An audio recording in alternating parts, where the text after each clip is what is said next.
बिस्मिल्लाहिर्रहमानिर्रहीम। Dear students, अस्सलाम वालेकुम। पिछले लेक्चर में हमने सिंथेटिक डिवीज़न जो है उसको डिस्कस किया था कि सिंथेटिक डिवीज़न क्या होती है और इस तरीके से कैसे हम लॉन्ग डिवीज़न की बजाय जो है वो इस मेथड को यूज़ कर सकते हैं डिवीज़न के हवाले से। इसके अलावा पिछले एक लेक्चर में हमने सिंथेटिक डिवीज़न को यूज़ करते हुए अगर हमें उसके polynomial zero of the polynomial जो है वो गिवन हो तो फिर हम अननोन जो है वो उसकी वैल्यू कैसे फाइंड कर सकते हैं। जो भी पॉलिनोमियल में अननोन होगा उसकी वैल्यू फाइंड करने के लिए भी हमने प्रोसीजर जो है वो एक सीखा है पिछले लेक्चर में। इसके अलावा पिछला एक लेक्चर में हमने और चीज़ डिस्कस की थी कि अगर आपको किसी भी पॉलिनोमियल के फैक्टर्स जो है वो गिवन हो तो किस तरह सिंथेटिक डिवीज़न को यूज़ करते हुए उसमें हम पॉलिनोमियल में अगर कोई अननोन है तो उसकी वैल्यू फाइंड कर सकते हैं। तो मतलब सिंथेटिक डिवीज़न को यूज़ करते हुए हम अननोन जो है उसकी वैल्यू फाइंड कर सकते हैं पॉलिनोमियल में से, अगर उसके zero of the polynomial given हो और अगर उसके फैक्टर्स जो है वो आपको गिवन हो। तो ये चीज़ें हम ऑलरेडी जो है पिछले लेक्चर में डिस्कस कर चुके हैं। अगर आपने ये मेरी वीडियो नहीं देखी तो काइंडली इसको देख लें ताकि आप जो नया कंसेप्ट आज हम पढ़ने जा रहे हैं उसको अच्छी तरीके से आप अंडरस्टैंड कर पाएँ। तो आज का जो टॉपिक है वो भी बेसिकली सिंथेटिक डिवीज़न के हवाले से ही है। तो इसमें हम क्यूबिक पॉलिनोमियल जो है क्यूबिक इक्वेशन जो है उसको सीखेंगे कि किस तरीके से उसको सॉल्व किया जा सकता है। तो इक्वेशन को सॉल्व करना जो है वो बेसिकली हम पहले फर्स्ट चैप्टर जो उसमें भी इसको डिस्कस कर चुके हैं कि जो उसमें वेरिएबल मौजूद होता है उसकी वैल्यू को फाइंड करना जो है वो इक्वेशन को सॉल्व करना कहते हैं। इससे पहले आप क्वाड्रेटिक इक्वेशन के हवाले से जो है वो उसको सॉल्व करने के कुछ मेथड जो है वो पढ़ चुके हैं। तो आज का जो हमारा टॉपिक है वो बड़ा इम्पॉर्टेंट है कि इसमें क्यूबिक जो इक्वेशन है उसका सॉल्यूशन सेट फाइंड करने का जो प्रोसीजर है वो हम सीखेंगे, लेकिन बाय यूजिंग सिंथेटिक डिवीज़न। तो इस तरह के जो क्वेश्चन है ये ऑलरेडी आप पहले 9th क्लास में भी पढ़ चुके हैं। वहाँ पे आपने क्यूबिक पॉलिनोमियल जो है उसके फैक्टर्स फाइंड करना जो सीखे हैं, तो वहाँ पे आपने वो फैक्टर थ्योरम और रिमाइंडर थ्योरम जो है वो आपने पढ़े थे, उसको यूज़ किया था हमने। तो आज हम क्यूबिक पॉलिनोमियल की बजाय क्यूबिक इक्वेशन को सॉल्व करने का जो मेथड पढ़ेंगे। तो क्यूबिक पॉलिनोमियल क्या होती है और क्यूबिक इक्वेशन क्या होती है, तो थोड़ा सा इसको डिस्कस कर लें हम। एक तो इसमें ज़ीरो ऑफ ए पॉलिनोमियल का कंसेप्ट हम ऑलरेडी पिछले लेक्चर में पढ़ चुके हैं। तो जिस कांस्टेंट पे जो पॉलिनोमियल की वैल्यू ज़ीरो आ जाए तो उस कांस्टेंट को हम ज़ीरो ऑफ द पॉलिनोमियल का नाम देते हैं। तो ये के जो है, ये अगर के पे इस पॉलिनोमियल की वैल्यू ज़ीरो आ जाए तो के क्या कहलाएगा, ज़ीरो ऑफ द पॉलिनोमियल। तो या इसको हम के को रूट्स ऑफ द पॉलिनोमियल, इस जो पॉलिनोमियल इक्वेशन होगी उसको हम के को क्या कहेंगे कि के उसका रूट है। अच्छा, अब हम देखते हैं क्यूबिक इक्वेशन क्या होती है। तो इस फॉर्म की जो इक्वेशन होगी उसको हम क्यूबिक इक्वेशन का नाम देंगे ax³ plus bx² plus cx plus d। अब यहाँ पे जो देखने वाली बात ये है कि यहाँ पे x की पावर जो है वो 3 है। तो an equation of degree 3 is called cubic equation. यानी बेसिकली जो क्यूबिक इक्वेशन होती है उसमें जो वेरिएबल की पावर है वो 3 होगी, मैक्सिमम पावर जो है वो 3 होगी, तो उसकी डिग्री जो है वो 3 होगी। तो अगर पावर 2 हो मैक्सिमम तो फिर उसको हम क्वाड्रेटिक इक्वेशन कहते हैं। ये हम पिछले चैप्टर जो है उसमें डिस्कस कर चुके हैं। और अगर किसी इक्वेशन में पावर जो मैक्सिमम डिग्री जो है उसकी पावर 1 हो तो उसकी डिग्री 1 होगी, तो उसको हम लीनियर इक्वेशन कहते हैं। तो लीनियर इक्वेशन भी हम छोटी क्लासेस में डिस्कस कर चुके हैं, पढ़ चुके हैं। इसके अलावा जो क्वाड्रेटिक इक्वेशन है वो भी हमने इसी बुक के जो फर्स्ट चैप्टर उसमें डिस्कस कर चुके हैं। तो क्यूबिक इक्वेशन जो है ये आज हम देखेंगे कि किस तरीके से क्यूबिक इक्वेशन को सॉल्व किया जा सकता है बाय यूजिंग सिंथेटिक डिवीज़न। तो इसमें याद रखने वाली बात क्या है कि पावर 3 होगी मैक्सिमम जो है, तो इसकी डिग्री 3 हो जाएगी। तो जो मैक्सिमम पावर होती है उस एक्सप्रेशन में वो उसकी डिग्री कहलाती है। अच्छा, ये क्यूबिक इक्वेशन है, अगर मैं यहाँ पे ये रिमूव कर दूँ तो फिर ये क्यूबिक पॉलिनोमियल कहलाएगी।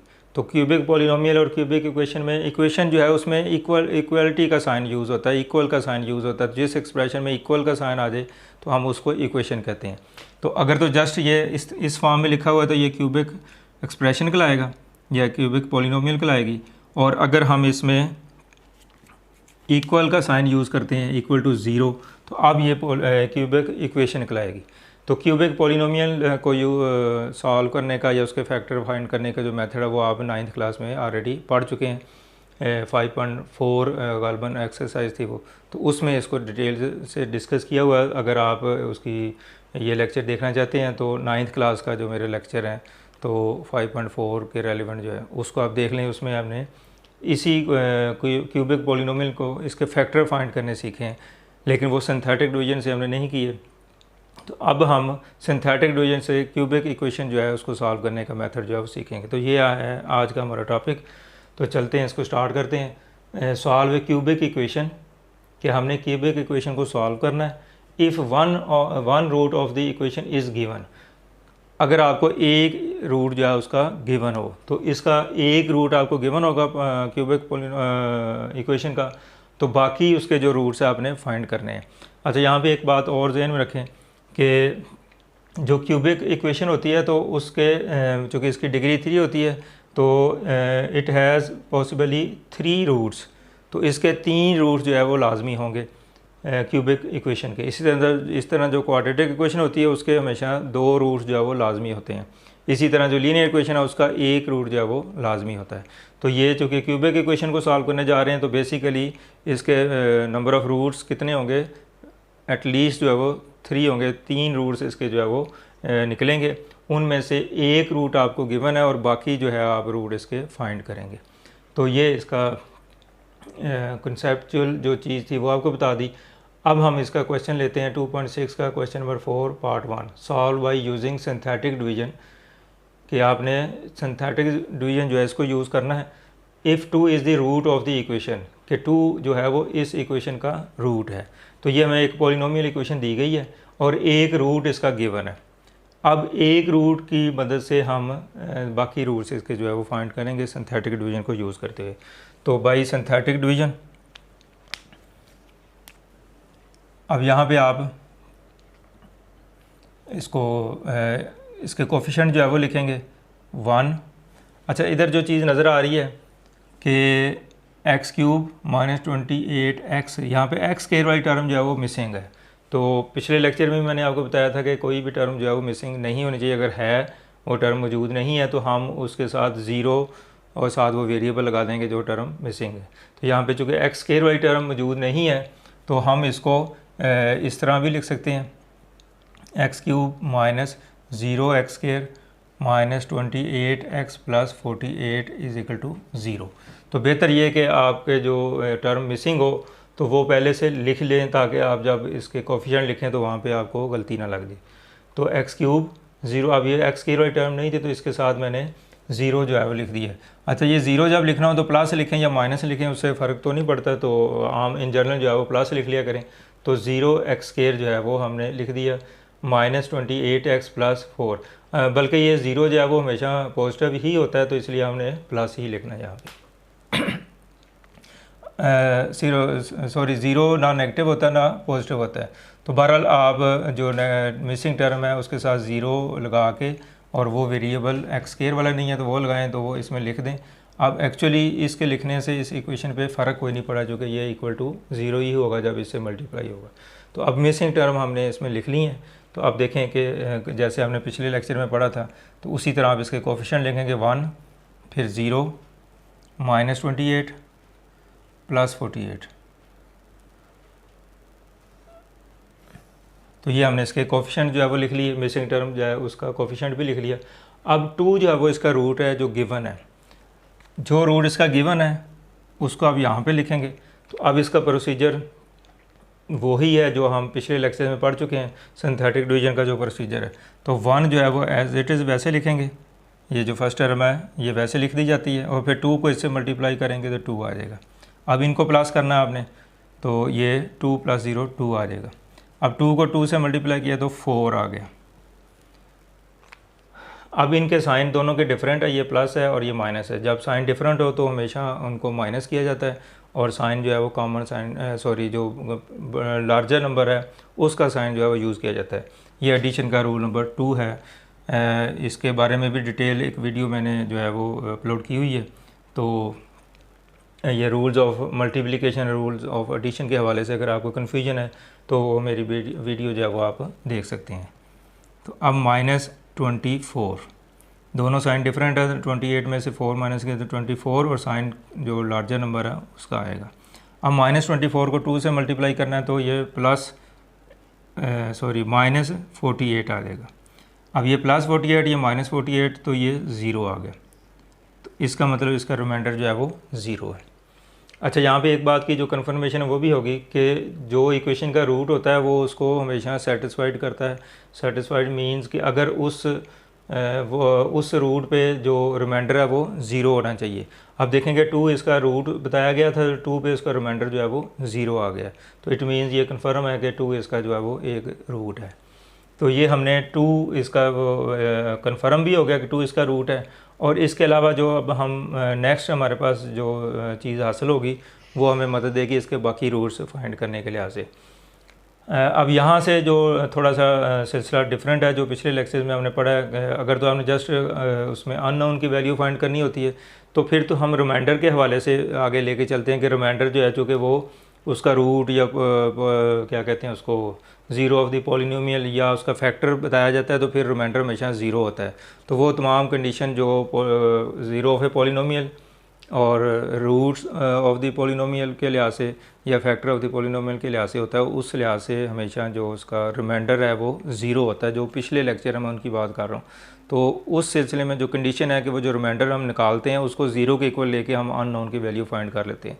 तो ये हमारा प्रीवियस जो एक कंसेप्ट है वो बता रहा हूँ कि अननोन की वैल्यू फाइंड करनी हो तो फिर हम बेस किस पे करते हैं, उसके रिमाइंडर पे। जो कंडीशन दी जाती है वो रिमाइंडर के लिहाज से होती है, तो हम रिमाइंडर को इक्वल टू 0 लेके अननोन की वैल्यू निकाल लेते हैं। लेकिन यहाँ पे जो हमने चूँकि इक्वेशन को सॉल्व करना है तो रिमाइंडर हमेशा इसका 0 आएगा, इस तरह के जितने भी क्वेश्चन हैं। तो ये वाला जो हिस्सा है ये आपको हेल्प करेगा कि अब आपने आगे कैसे बढ़ना है और अगले रूट्स जो है वो किस तरह फाइंड करने हैं। अब यहाँ पे एक नया जो कंसेप्ट है वो हम यूज़ करेंगे, हैंस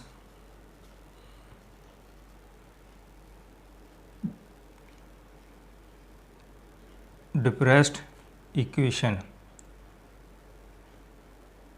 इज़। अब जो हमने पहला स्टेप किया कि एक रूट की मदद से हमने इसको सिंप्लीफाई कर लिया है, तो अब इसके बाद हम हमेशा इसकी एक डिप्रेस्ड इक्वेशन जो है वो बनाएंगे ताकि हम बाकी रूट्स इसके फाइंड कर सकें। अब डिप्रेस्ड इक्वेशन का क्या मतलब है, यहाँ पे देखें कि डिग्री इसकी 3 है, पावर इसकी मैक्सिमम 3 है। तो इसके लिए जो क्वाड्रेटिक इक्वेशन को सॉल्व करने का मेथड आपने पढ़ा हुआ है फर्स्ट चैप्टर में, तो वहाँ पे क्वाड्रेटिक इक्वेशन जब दी होती है तो आप उसके रूट्स फाइंड करने के लिए 3 मेथड आपने पढ़े हैं। वो फैक्टराइजेशन मेथड है, कंप्लीटिंग स्क्वायर मेथड है और बाय यूजिंग क्वाड्रेटिक फार्मूला। तो जब क्वाड्रेटिक इक्वेशन आपके पास आ जाए तो फिर हम वो 3 मेथड में से कोई भी मेथड जो है वो यूज़ करते हुए उसके रूट्स फाइंड कर सकते हैं, इक्वेशन को जो है वो सॉल्व कर सकते हैं। अब यहाँ पे भी हमें ये जो सिंथेटिक डिवीजन है इसने क्या हेल्प की है, अब ये सोचने वाली बात है कि आखिर सिंथेटिक डिवीजन से हमें क्या फ़ायदा हुआ है ये इसको यूज़ करने का। तो चूँकि इसका एक रूट उसने गिवन दिया हुआ था हमें, तो अब उस रूट से हमारे पास ये जो एक रिलेशन बनने जा रहा है, एक्चुअली हम यहाँ पे एक इक्वेशन बनाएंगे। इस इक्वेशन को हम डिप्रेस्ड इक्वेशन कहेंगे। डिप्रेस्ड मीन्स के लोअर डाउन के पावर कम करना, कि पहले पावर इसकी 3 है हमेशा, चूँकि आप क्यूबिक पॉलिनोमियल को ही सॉल्व करेंगे यहाँ पे इस मेथड से, तो हमेशा आपको क्यूबिक पॉलिनोमियल यानी या क्यूबिक इक्वेशन जिसमें डिग्री 3 होगी वो दी होगी। अब आपने इस डिग्री को लोअर डाउन करना है, कम करना है। तो कम करने के लिए हमने सिंथेटिक डिवीजन का जो है वो हवाला लिया, यानी सिंथेटिक डिवीजन ने हमारे लिए ये हेल्प की है कि हम इस इक्वेशन को, इसकी डिग्री को लोअर डाउन जो है वो करने में कामयाब हो गए। तो अब इसकी डिग्री लोअर डाउन करने के बाद जो इक्वेशन हासिल होगी उसको हम डिप्रेस्ड इक्वेशन का नाम देंगे। तो डिप्रेस्ड इक्वेशन इसका के मीनिंग क्या है कि ऐसी इक्वेशन जिसमें डिग्री पहले से लोअर डाउन हो चुकी हो, पहले से कम हो चुकी हो, तो इसलिए इसको डिप्रेस्ड इक्वेशन का नाम देते हैं। अब डिप्रेस्ड इक्वेशन कैसे बननी है वो देख लें। पिछले लेक्चर में मैं आपको बताया था कि जितने वैल्यूज़ इसमें मौजूद हों, तो जब आपने उसके वो फैक्टर लिखने हैं या इक्वेशन बनानी है तो उसमें डिग्री जो है वो एक लेस कर देनी है आपने। तो चूँकि 3 ये कांस्टेंट मौजूद हैं, तो फिर एक्स स्क्वायर की जो पावर होगी वो 2 से स्टार्ट होगी, यानी एक कम कर देना। अगर ये 3 है तो एक्स की पावर 2 से स्टार्ट हो जाएगी। अगर ये 4 टर्म्स है, इस तरह 4 कांस्टेंट है, तो एक्स की पावर 3 से स्टार्ट होगी, यानी एक आपने लेस कर देना है। तो अब देखें कि एक्स स्क्वायर, एक्स और फिर कांस्टेंट, यानी इसकी ये तरतीब होगी, ये एक्स स्क्वायर वाली टर्म होगी, ये एक्स वाली होगी और ये कांस्टेंट टर्म जो है वो होगी। यानी एक मैंने पावर 2 से शुरू किया चूँकि ये 3 कांस्टेंट मौजूद थे। अब एक्स स्क्वायर के साथ क्या आएगा 1 +1, लेकिन ये अंडरस्टूड है कि प्लस हो 1 हो तो वो लिखा नहीं जाता। उसके बाद ये +2, तो जो कांस्टेंट आ रहे हैं वो एक्स के साथ लगा दें, और -24 = 0। अब डिप्रेस्ड इक्वेशन हमारे पास आ चुकी है, तो एक्स स्क्वायर + 2x -24, अगर इधर माइनस होगा तो यहाँ पे भी माइनस आ जाएगा, इधर माइनस होगा तो यहाँ पे भी माइनस आ जाएगा, इधर अगर प्लस होगा तो प्लस इधर, यानी जो भी साइन होगा वो साथ यूज़ किया जाएगा। तो ये जो है हमारी डिप्रेस्ड इक्वेशन जो है वो हम इसको हासिल कर चुके हैं। तो अब देखें कि इसमें 3 कांस्टेंट थे, तो पावर जो है वो 2 से स्टार्ट करेंगे, एक लेस कर देंगे। अब इस इक्वेशन को देखें तो ये आपके पास क्वाड्रेटिक इक्वेशन आ गई है। अब क्वाड्रेटिक इक्वेशन, अब देखें पहले चैप्टर से हमने स्टार्ट लिया था कि क्वाड्रेटिक इक्वेशन क्या होती है, उसको किस तरह सॉल्व किया जाता है। तो 3 मेथड हमने वहाँ पे पढ़े थे। तो ये दूसरा चैप्टर बेसिकली है तो ये भी क्वाड्रेटिक इक्वेशन का। तो इसमें भी देखेंगे आप क्वाड्रेटिक इक्वेशन जो है उसका कंसेप्ट जो है वो यूज़ हो रहा है।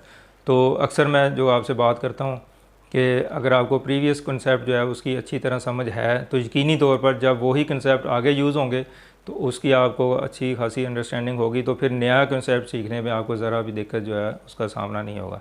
लेकिन जब आप प्रीवियस जो कंसेप्ट है उस पर आपको डिफ़िकल्टी है या वहाँ पे आपने अंडरस्टैंडिंग लेवल अपना जो है वो आपने उसको फुलफ़िल नहीं किया हुआ, तो फिर आपको प्रॉब्लम आएगी नए कंसेप्ट को सीखने में। अब जिन स्टूडेंट को क्वाड्रेटिक इक्वेशन को सॉल्व करना आता है तो यहाँ पे जो मज़ीद आगे हमने क्वेश्चन करना है तो वो उनके लिए बिल्कुल इजी होगा, लेकिन जिस स्टूडेंट को आप क्वाड्रेटिक इक्वेशन को सॉल्व करना नहीं आता वो यहाँ पे फिर परेशान होगा। तो इसलिए अगर आपको क्वाड्रेटिक इक्वेशन के हवाले से कुछ डाउट है, कोई कन्फ्यूजन है, तो फर्स्ट चैप्टर जो 10th क्लास का है उसमें जो है ना इसके बारे में लेक्चर जो है वो अपलोड किए हुए हैं, इसमें डिस्क्रिप्शन में और या आई बटन जो है इसका, उसमें इसका लिंक भी दिया हुआ है। तो आप देख लें कि क्वाड्रेटिक इक्वेशन को किस तरह सॉल्व किया जाता है। तो फिलहाल आमतौर पर जब डिप्रेस्ड इक्वेशन हासिल हो जाती है तो वो फैक्टराइजेशन मेथड से बड़े इजीली हो सकती है। तो इसलिए आप कोशिश करें कि ये फैक्टराइजेशन मेथड से ही इसको सॉल्व कर लें। अगर आप चाहें तो इसको फार्मूला भी यूज़ कर सकते हैं, क्वाड्रेटिक कंप्लीटिंग स्क्वायर मेथड भी यूज़ कर सकते हैं, तो कोई भी मेथड आप यूज़ कर लें उसमें कोई हर्ज नहीं है। लेकिन चूँकि ये क्वेश्चन बड़े सिंपल इक्वेशन आती है और ये फैक्टराइजेशन मेथड से हो जाती है, तो इसलिए आप फैक्टराइजेशन मेथड को फॉलो कर लें तो फिर भी ठीक है। तो अब हमने क्या करना है, इसके फैक्टर्स बनाने हैं। अब एक्स स्क्वायर, अब -24x, इसको मल्टीप्लाई करें तो -24x स्क्वायर। तो अब हमने क्या करना है, 24 के वो डिवाइज़र मालूम करने हैं। दो फैक्टर ऐसे निकालने हैं जिनको प्लस करें तो 2x आ जाए, और अगर प्रोडक्ट निकालें तो फिर इसके प्रोडक्ट के इक्वल आ जाए -24x के। अब इसके लिए देखने के कौन से इसका जो क्या कहते हैं पॉसिबल जो डिवाइज़र है, उस तरीके से आपको मैं काफ़ी डिटेल से बता चुका हूँ। अब ये मिडिल टर्म ब्रेक कैसे करके आप इसकी फैक्टराइजेशन करेंगे तो ये 9th क्लास में ऑलरेडी हम पढ़ चुके हैं। अगर आपको यहाँ पे कन्फ्यूजन हो तो आप मेरी 9th क्लास की जो वीडियो है 5.2 में उसका एक लेक्चर है तो उसको सुन सकते हैं। उसमें मैंने काफ़ी डिटेल से बताया हुआ है कि इसकी फैक्टराइजेशन जो है वो इस तरह के क्वेश्चन की कैसे कर सकते। अब +6 - 4, अब मैं डिटेल में तो नहीं जा रहा, मैंने वो डायरेक्ट फैक्टर जो लिख दी हैं जो इसके पॉसिबल फैक्टर बन सकते हैं। तो +6 - 4 इसमें वेरिएबल x है। अब ज़रा तसल्ली ज़रूर कर लें कि क्या ये फैक्टर जो हमने बनाए हैं इसके वो ठीक है। मिडिल टर्म ब्रेक करेंगे, इसकी जगह हम ये दो फैक्टर लेके, तो इनको अगर आप सॉल्व करें तो दोनों के साइन जो है वो डिफरेंट है। जब साइन डिफरेंट हो तो बड़े नंबर में से छोटा नंबर माइनस किया जाता है और साइन जो है वो बड़े नंबर का आता है। तो +2x आ गया। अब देखें कि अगर हम इसको प्लस माइनस का प्रोसेस करते हैं तो ये 2x के इक्वल आ गया। अब अगर इनको मल्टीप्लाई करें तो 6 को 4 से मल्टीप्लाई करें 24 आ जाएगा, x को x से मल्टीप्लाई करें x स्क्वायर आ जाएगा, और मल्टीप्लाई करते वक्त अगर साइन डिफरेंट हो तो आंसर नेगेटिव आता है। तो ये -24x स्क्वायर आ जाएगा और यही हमें चाहिए, इसका जो प्रोडक्ट है उसके इक्वल होना चाहिए। इसका मतलब कि इसको हम प्लस करें या मल्टीप्लाई करें तो ये हमारा जो कंडीशन है उसको फुलफ़िल करता है। तो इसलिए ये दो फैक्टर जो है हमारे सूटेबल फैक्टर्स हैं।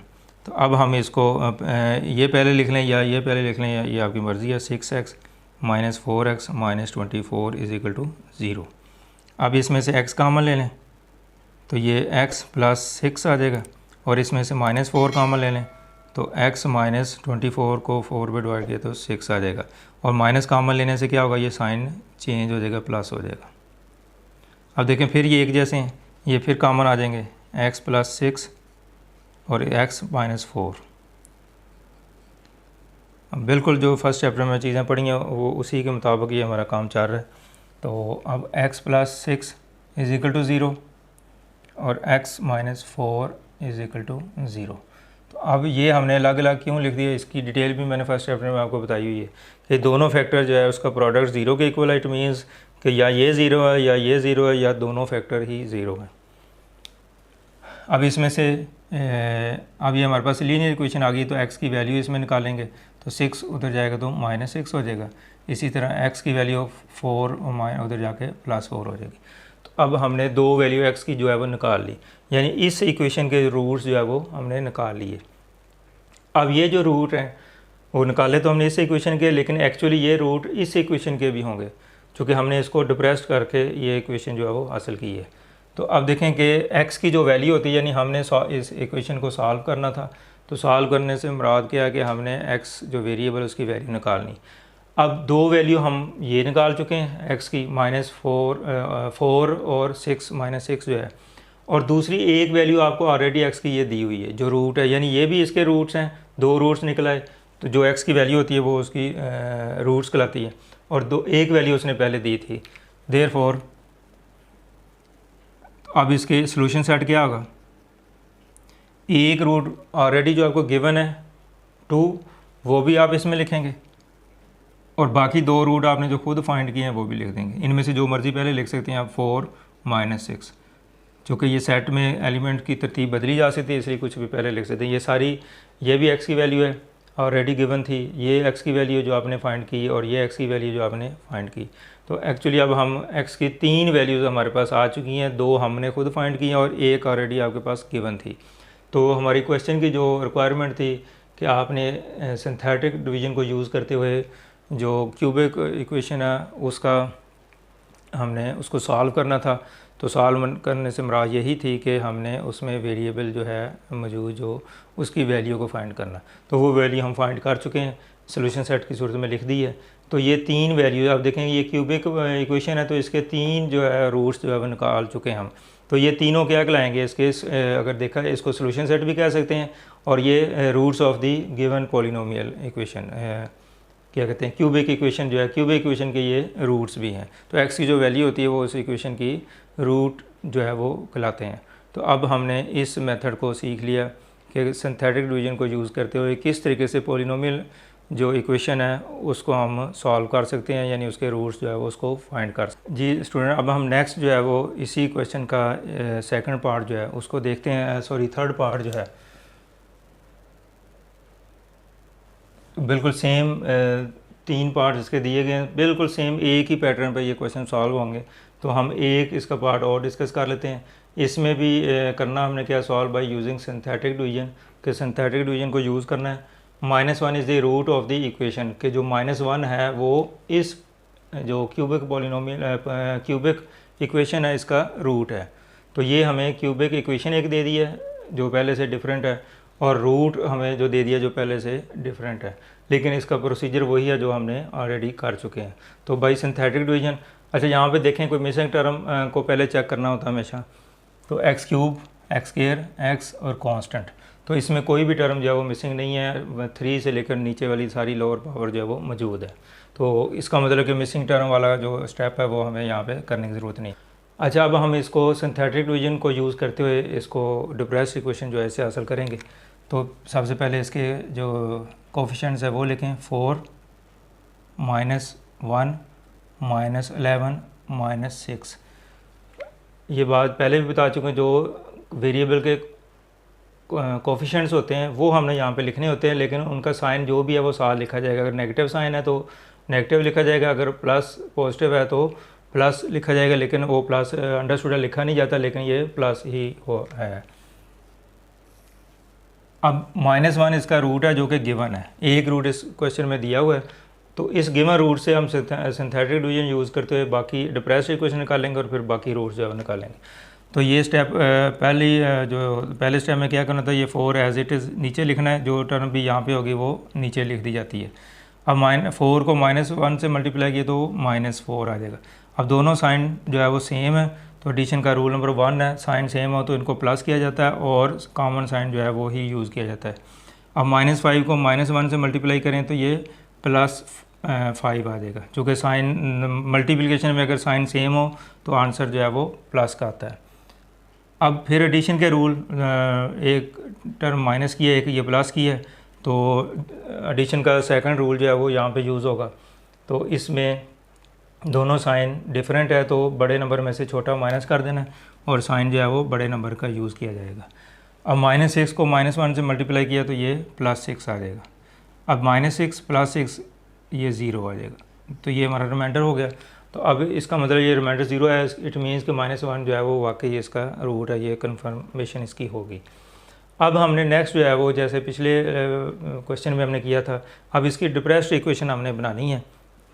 तो डिप्रेस्ड इक्वेशन ये जो कांस्टेंट आए इनसे बनेगी, ये इनकी काउंटिंग कर लें, 1 2 3, 3 कांस्टेंट है, तो x की जो पावर है वो 1 लेस कर देनी है आपने, तो x की पावर 2 जो है वो मैक्सिमम पावर होगी यहाँ पे। तो ये आ जाएगा 4x², यानी x² से स्टार्ट करना है, फिर -5 साथ x लगा देंगे और -6 = 0। यानी डिप्रेस्ड इक्वेशन बनाने का क्या तरीका होता है, ये असल में कोफिशिएंट है इस इक्वेशन के। तो x चूँकि 3 इसमें कांस्टेंट है तो x की पावर 1 कम हो जाएगी, तो x² से बात हमने स्टार्ट करनी है। इसका मतलब ये x² वाली टर्म होगी, ये हमारे पास x वाली होगी और ये कांस्टेंट होगी। तो ये x² वाली तो 4x² लिख दिया, फिर ये x वाली टर्म है तो -5x लगा दिया साथ और ये कांस्टेंट टर्म, यानी ऐसे समझने कि यहीं पे आपने x² लगा देना, x लगा देना और ये कांस्टेंट हो जाएगी। तो इसी को आप डिप्रेस्ड इक्वेशन के तौर पर यहाँ पे लिख देते हैं। तो डिप्रेस्ड इक्वेशन आ गई, और अगर इसको गौर करें तो ये फिर क्वाड्रेटिक इक्वेशन हमारे पास मौजूद है। अब क्वाड्रेटिक इक्वेशन को सॉल्व करने का मेथड जो है वो ऑलरेडी मैं या इस पिछले क्वेश्चन में बता चुका हूँ कि ये हमारे पास क्वाड्रेटिक इक्वेशन होती है। तो फर्स्ट चैप्टर में हमने बड़ी डिटेल से पढ़ा हुआ है कि क्वाड्रेटिक इक्वेशन को 3 मेथड से जो है वो सॉल्व किया जा सकता है। फैक्टराइजेशन से कर लें, कंप्लीटिंग स्केयर से कर लें, या इसको आप क्वाड्रेटिक फार्मूला यूज़ करते हुए कर लें। तो लेकिन या ये बड़ी सिंपल से आपके पास इक्वेशन होती है तो इसको फैक्टराइजेशन से हम इजीली कर सकते हैं। तो कोशिश करें कि आप इसको फैक्टराइजेशन से कर लें, अदरवाइज़ आप अपनी मर्ज़ी से भी इसको कर सकते हैं। अब हमने क्या करना है, इसके फैक्टर जो है वो बनाने हैं। तो इसको इससे मल्टीप्लाई करें तो ये -24x² आ जाएगा।